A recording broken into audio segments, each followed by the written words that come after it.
organization? The latest technology we have implemented is the cloud hosting of our hospital data. What we have done is we have hosted all our 8 hospitals data onto the cloud. We already have 5 hospitals in Hyderabad and 1 hospital in Vijayawada and 2 hospitals in Bangalore. One hospital is going on stream maybe the 3rd week of March, and 1 more hospital in another say 6 months time, but all that data is already there. Then maybe in course of time we will have hospitals in Tamil Nadu. We will be expanding. We will be more confined to south for the next say 3 or 4 years. We are a group of hospitals providing care for the mothers and children, and we are a super specialty hospital, a tertiary hospital for mother and children. Our philosophy is to provide young parents good care for their delivery and also take care of their children. To put it very shortly, the philosophy is maybe a young mother who is pregnant will have a very comfortable, safe delivery in the hospital. And we also almost tell them, or we don't say guarantee, but we can assure them that for the next 10 years we will take care of that child, because we are a mother and child hospital. We are a pediatric hospital as well. We have got now 2 brands. One is the Rainbow Children's brand and the Birthright. Birthright is for the mothers, and the children's is for the Rainbow Children is for the Children's Hospital. So we have got 2 brands now in the same hospital. So how has been the adoption of IT services across the healthcare sector by everyone? When you look at across the healthcare sector in India, it has been extremely good, I must say. In the last 5 years, I think there has been an exponential growth in the way the Indian hospitals have adopted the technology. I am always inspired by 2 people. One is Mr. Ramadurai, who is the emeritus chairman of TCS. About 15 years ago, when I attended one of his programs, he said that hospitals should venture to get 10x productivity in their operations by adopting IT.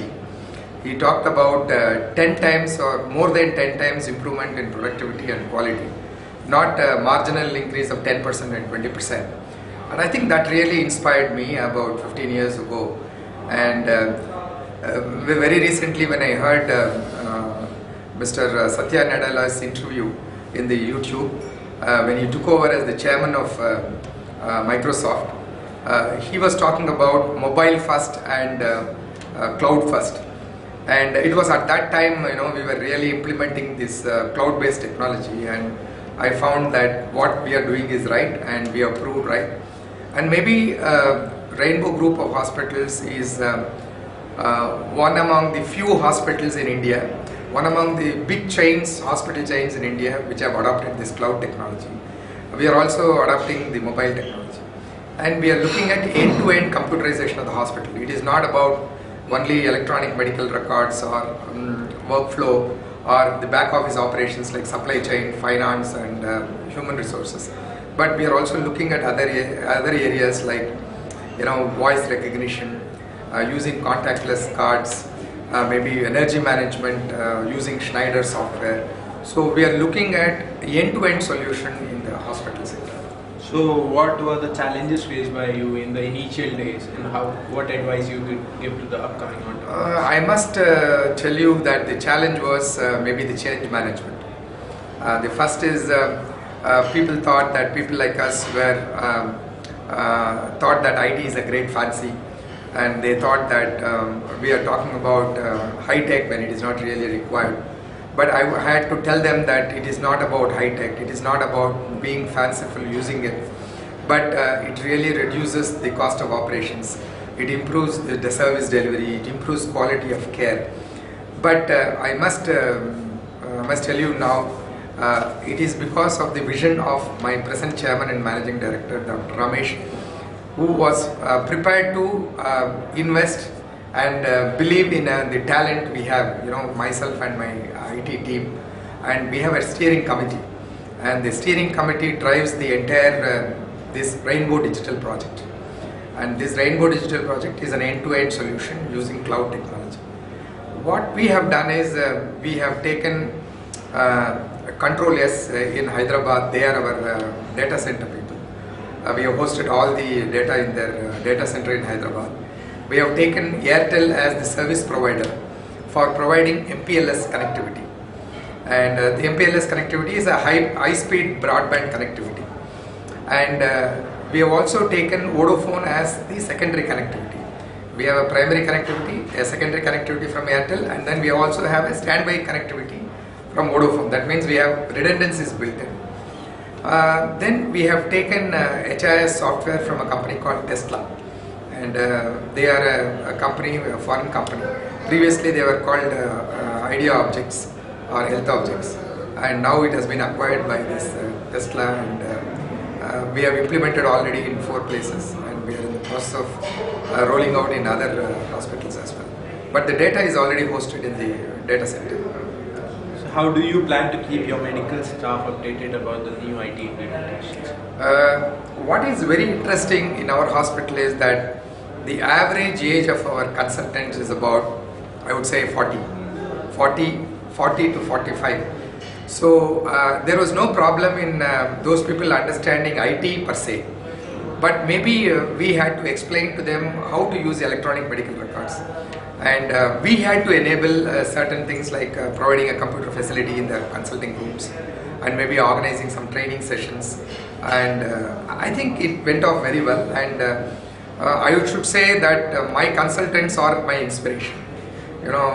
They keep on telling me, when is my electronic medical records coming?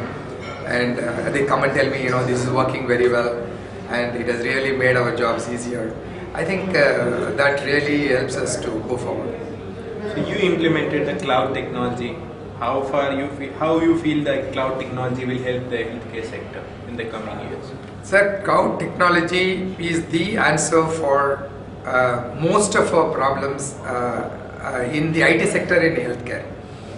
The advantage in implementing cloud technology is that we can scale up very easily. Suppose we have say 5 hospitals in the group, and we want to establish 3 more hospitals. Believe me, a 200-bed facility can be established in terms of IT facility within a matter of about 30 days. What all I need to do is to tell my the data center people to reconfigure and maybe enhance the configuration. And maybe I have to install the computer systems, and I have to tell my connectivity people, the Airtel or the Vodafone people, and it is scaling up is so easy. And secondly, the maintainability is also very easy, in the sense that we don't have to have servers in each of our places. Please understand, previously in the legacy system, each hospital will have its own server, and of course it is networked through maybe a leased line. But today we don't have to have server in each place, so we don't have to maintain them, we don't have to have an AMC for those servers.